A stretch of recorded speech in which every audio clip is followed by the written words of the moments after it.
It wasn't supposed to be that kind of segment. Jasmine Crockett was booked for a routine discussion on financial transparency and politics, a subject she had tackled many times before. But this time, she came prepared to shift the conversation. As the cameras rolled and the panelists exchanged opening thoughts, Crockett listened patiently, biding her time. Then, as the moderator asked about influence peddling in Washington and the growing concerns about foreign money making its way into U.S. politics, she spoke directly, calmly, but with unmistakable weight.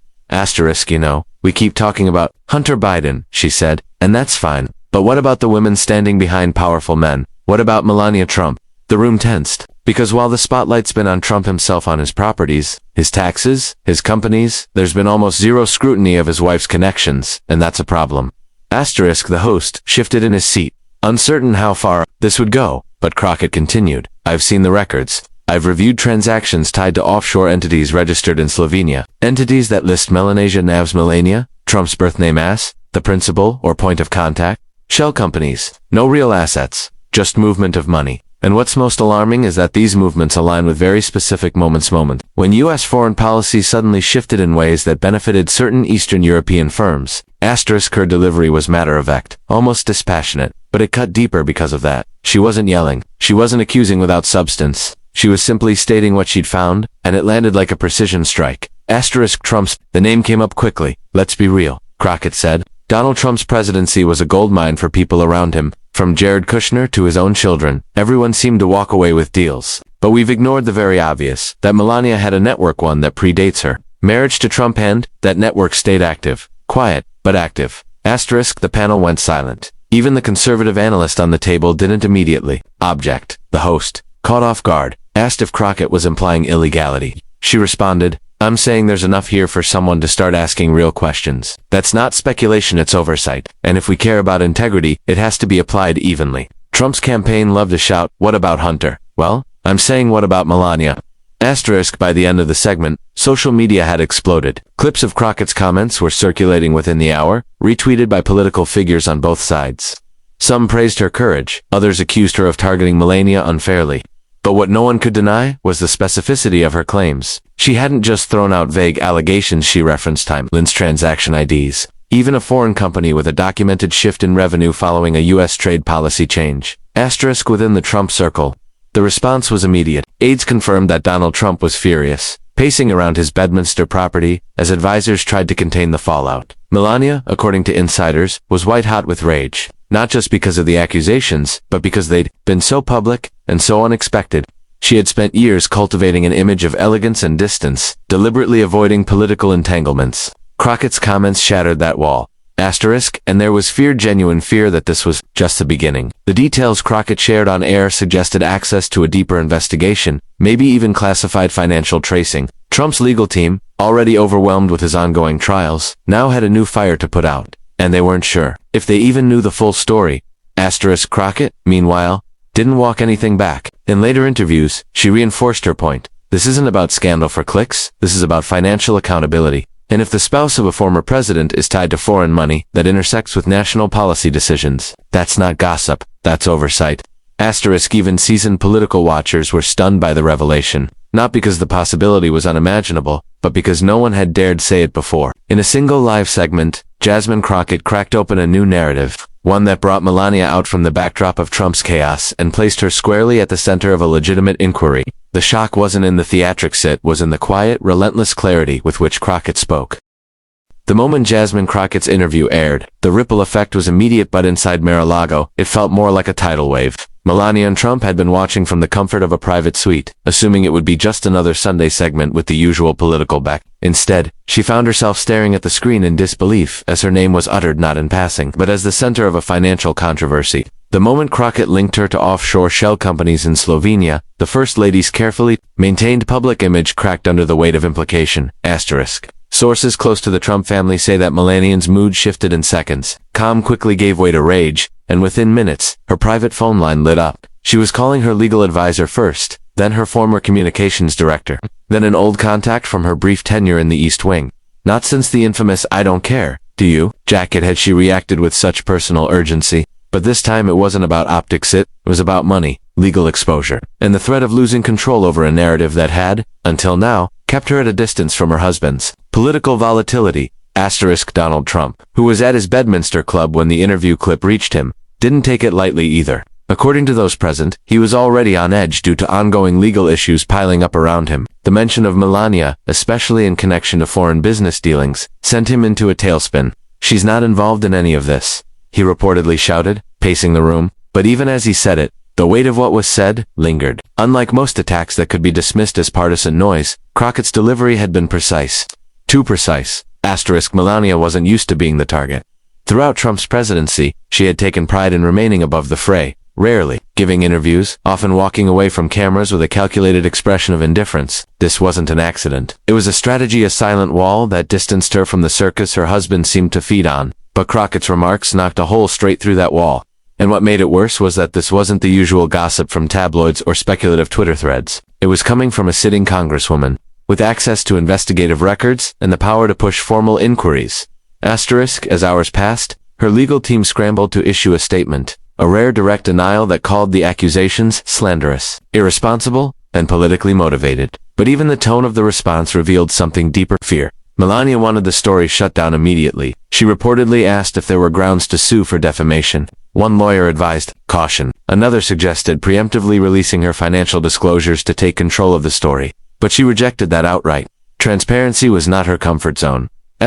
In private, Melania's anger turned inward. She reportedly lashed out at a longtime aide, accusing her of failing to anticipate the attack. She canceled a scheduled appearance at a charity luncheon, citing health reasons, though insiders said it was clear she didn't want to be seen in public. At one point, she even asked if it was possible to get Crockett censured for her remarks. Not fully understanding the legal protections sitting members of Congress enjoy when speaking publicly in relation to oversight. Trump, for his part, viewed the attack as a strategic assault on his family at a time when he was already politically vulnerable. "They're going after Melania because they know they can't touch me right now," he told a close advisor. But he too understood the real risk, that this wasn't just a scandal to ride out. If Crockett's claims triggered formal investigations, subpoenas could follow, and Melania's name might appear in court filings that couldn't be dismissed by press statements alone. The atmosphere in the Trump household was tense. Not the usual media storm that the family had grown accustomed to navigating, but a more personal panic. Melania was used to control of her schedule, her privacy, her public image. Now that control was in jeopardy,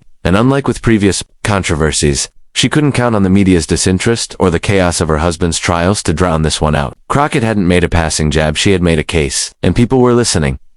By the end of that day, Melania had demanded her team begin vetting anyone who might have had access to her past communications, especially during the transition period after the 2016 election. She feared someone close might be the leak. The possibility that Crockett had a whistleblower, someone who had worked in the inner circle and seen the financial documents firsthand, kept her awake well into the night.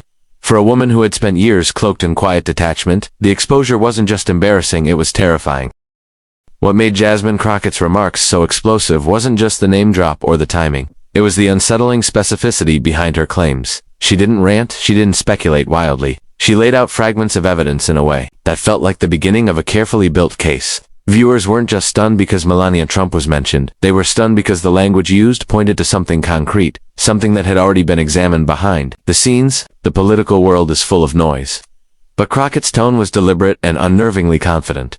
Sitting in the studio, she referenced details that most elected officials wouldn't dare bring to live television without being absolutely sure of their foundation. "I've looked at the documents," she said calmly. "Wire transfers, offshore transactions, LLC registrations in Slovenia under her birth name, Melania, NAVs, and there are timestamps that match up closely with specific U.S. policy shifts made during Donald Trump's presidency." Her statement was clear enough to raise eyebrows, but careful enough not to cross legal boundaries. She wasn't making a direct accusation of criminal activity, she was pointing out what she called patterns of influence. Patterns she believed the public had a right to see. It wasn't random either. Crockett had quietly developed a reputation in congressional circles for her ability to dig into overlooked data, especially when it came to financial oversight. This wasn't her first time turning quiet information into public firepower. According to those familiar with the situation, her office had been collecting fragments of this Melanian-linked trail for months. Bank filings, correspondence from international business registries, and, most crucially, whistleblower statements from two former employees who had worked closely with the Trump transition team and claimed to have seen financial documents that never made it into official disclosures. What Crockett did live on air was calculated. She didn't release every detail, but she signaled that there was far more below the surface. "What's been buried in the shadows," she said, deserves the same scrutiny we give to any person tied to influence and power. We've spent years chasing the finances of Hunter Biden, of Jared Kushner, of foreign-born associates, but we haven't looked closely at the financial movements tied to Melania and Trump. That silence speaks volumes. Donald Trump, according to advisors, was incensed by the implication that his wife might be drawn into legal scrutiny. His team was already juggling indictments, depositions, and court appearances tied to him and his businesses. The last thing he wanted was another lane of exposure, especially one tied to someone he had long protected from the political mess. She's untouchable, Trump reportedly said to a close confidant. They have nothing. But Crockett's comments made it hard to dismiss. This wasn't an online rumor or a reporter's anonymous tip. This was a sitting member of Congress speaking under the weight of privilege and protected speech, choosing her words carefully to spark action without crossing into libel, and her wording suggested that she had already prepared a formal oversight referral. Reporters quickly began digging after the segment aired. Within 24 hours, multiple financial analysts had confirmed that the shell companies Crockett mentioned did, in fact, exist. One was traced to a Slovenian holding company that had received funds in 2018, just months after the Trump administration rolled back certain trade regulations affecting Eastern Europe. That correlation wasn't proof of wrongdoing, but it added fuel to the fire. The bigger question became, why was Melania's name tied to these firms at all?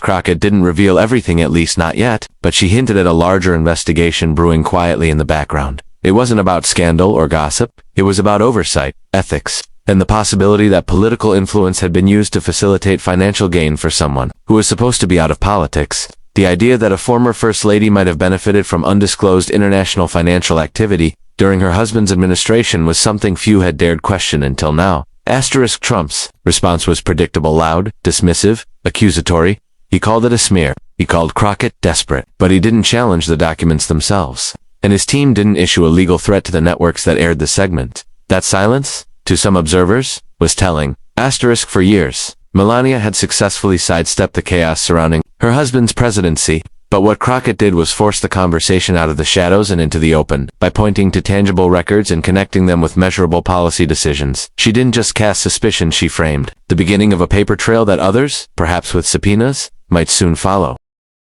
Jasmine Crockett didn't shout. She didn't throw wild accusations or try to dominate the conversation. Instead, she did something far more dangerous for her target. She calmly exposed a pattern, left a trail of evidence in plain sight, and then let the weight of her words settle. It wasn't what she said that shook people, it was how she said it. In just a few sentences, she repositioned Melania and Trump from the distant, quiet figure, often portrayed in the media, to someone who might sit at the center of influence, money, and international interests. And she did it without theatrics.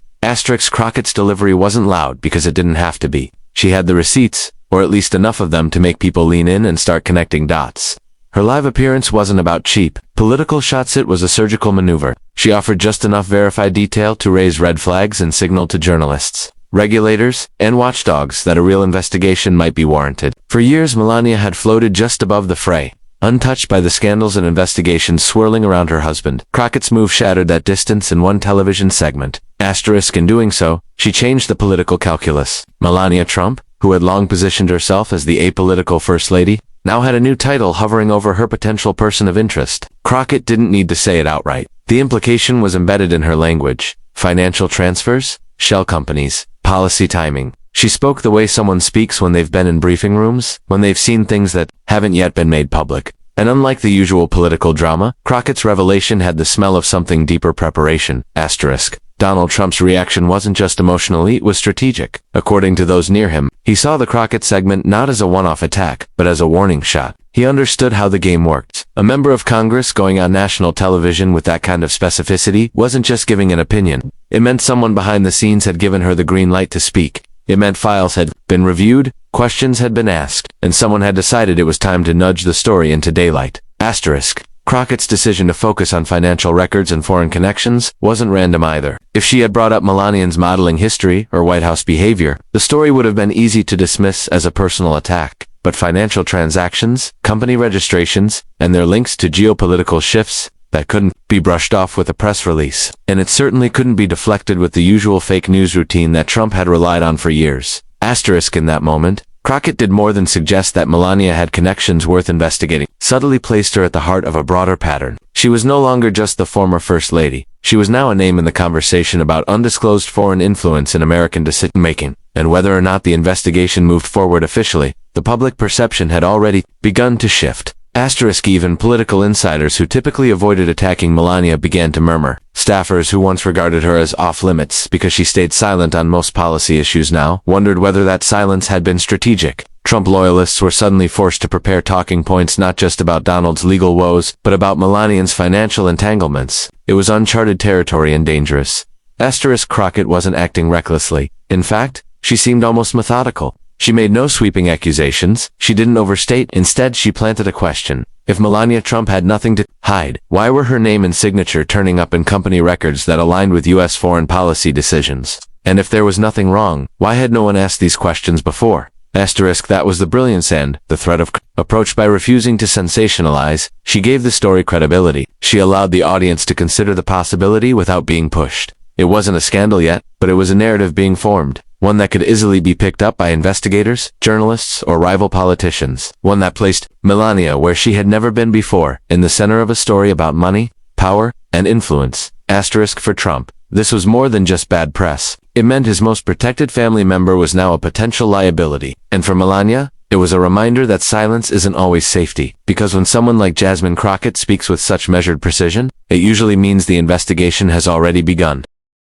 In the days following Jasmine Crockett's on-air revelations, the conversation around Melania Trump shifted in a way that couldn't be undone. What had once been a quiet shield of distance and mystery around the former First Lady was now riddled with questions, serious ones. The calm, measured tone of Crockett's remarks gave them a legitimacy that couldn't be waved off as political noise. And while Melania and her team issued denials and pushed back hard, the damage had already been done, not just to her image, but to the long-standing strategy of keeping her out of political crossfire. The political world noticed. Newsrooms, that had previously tiptoed around Melania, began assigning teams to dig into Slovenian records, tracing LLC registrations, reviewing campaign disclosures, and examining archived financial statements. Members of Congress started asking quiet questions about whether a formal inquiry could be justified.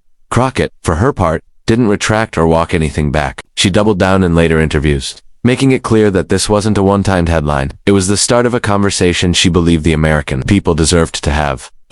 Donald Trump saw the shift as a threat to his campaign stability. Melania was not just his wife, she was a symbol, a contrast to the chaos he often generated. Her calm presence had always been part of the image he relied on. Now, with her name pulled into allegations of hidden financial activity, that image was beginning to fray. And worse, he couldn't control the story. He could tweet, shout, and dismiss all he wanted, but the power of Crockett's revelation came from its restraint. She hadn't accused, she had observed, and that made it more dangerous.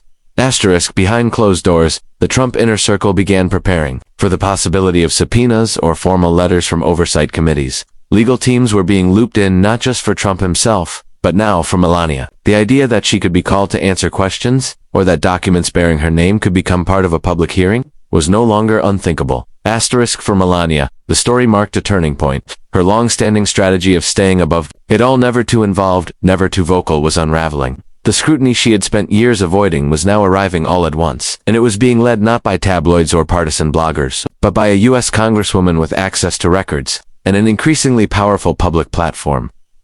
Whether or not the claims eventually lead to formal action.